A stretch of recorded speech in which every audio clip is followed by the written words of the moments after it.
Airlines will need to process refunds faster under a new Charter of Rights by the Albanese government, but the changes fall short of a compensation scheme some frequent flyers say would have kept the airlines really in check. We're joined now by the Leader of the Nationals in the Senate, Bridget McKenzie, also the Shadow Transport Minister. Bridget, thanks for your time. What did you make of those details we got from Minister King yesterday, and what would a genuine compensation scheme even look like?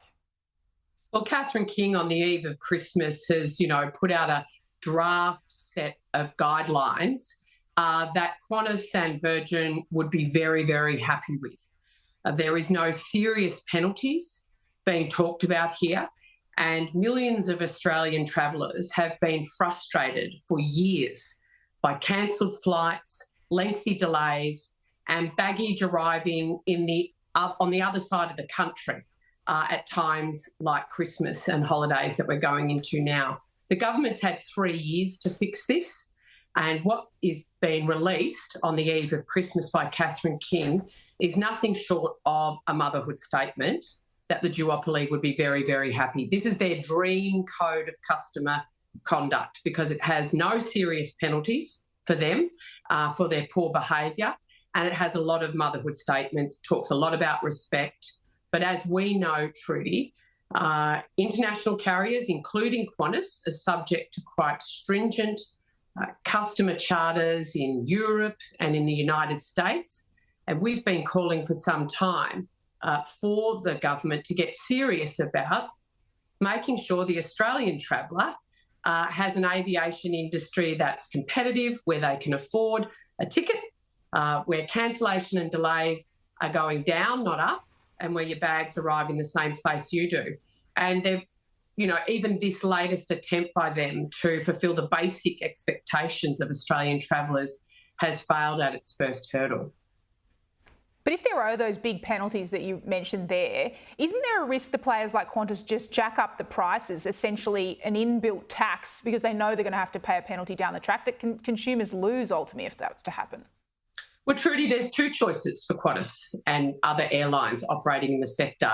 They can either choose to treat their customers with respect, make sure their planes take off and land on time, make sure their baggage handling service means bags arrive in the same place as the customer, and that you minimise delays that aren't weather dependent. I mean, that is very basic standards, and I don't think that any airline worth its salt should be wanting to operate accordingly, rather than expecting, as our airlines do, for Australian customers to put up with poor behaviour year in, year out. This will be the third Christmas holiday season since Albanese's government's been in power where customers haven't been able to access a compensation scheme that is enjoyed by travellers all around the world.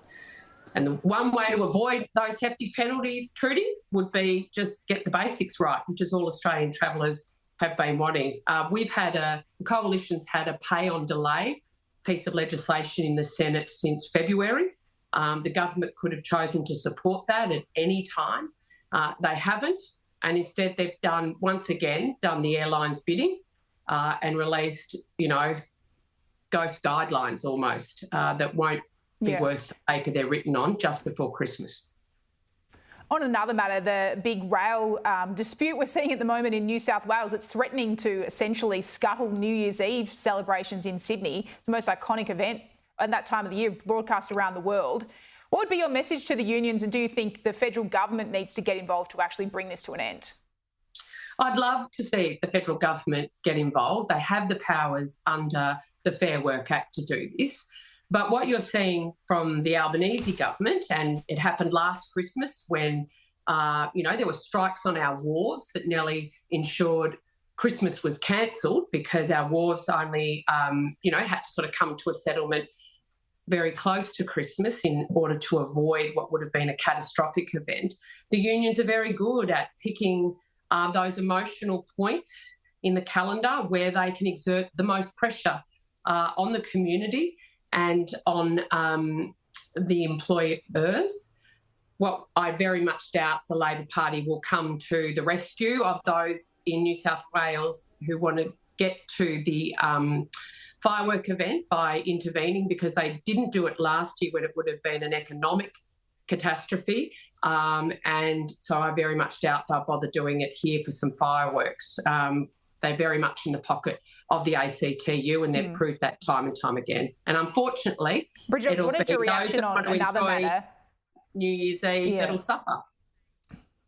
On another matter, we're heading into the election next year. Confirmation from the Energy and Climate Change Minister this morning, Chris Bowen, unlikely to get that advice on the 2035 climate target. It's been pushed back because of Donald Trump, we're told, and having to see the impact. I'm sure you'd like to have a whack at that, but can you really, given the coalition's not likely to have their 2035 target at the start of the election either? Well, Trudy, we've been clear we're not going to have that. We've been upfront with the Australian public. We've got a plan to get to 2050. But why not, Bridget? Don't people deserve to know? Well, we've got a plan to 2050, Trudy. It's not a linear plan. Chris Bowen's the one that's been out there spruiking up his credential, and meanwhile emissions have gone up under him. Now, as a minister, a senior minister in Cabinet, he could absolutely make sure he's got the evidence and the modelling and the data he needs to make a decision. The bare facts are that he doesn't want to have to make a decision because he knows that it won't be in the national interest, and the Australian public will be worse off because of what he'll be having to put forward. So he's decided to put off the decision, like they're doing with everything. No, we won't hear from either of you on your climate targets. It might be even there, but I'll leave it at that as a free comment at the end. Bridget McKenzie, Shadow Transport Minister, thanks so much for your time and Merry Christmas. You too, Trudy.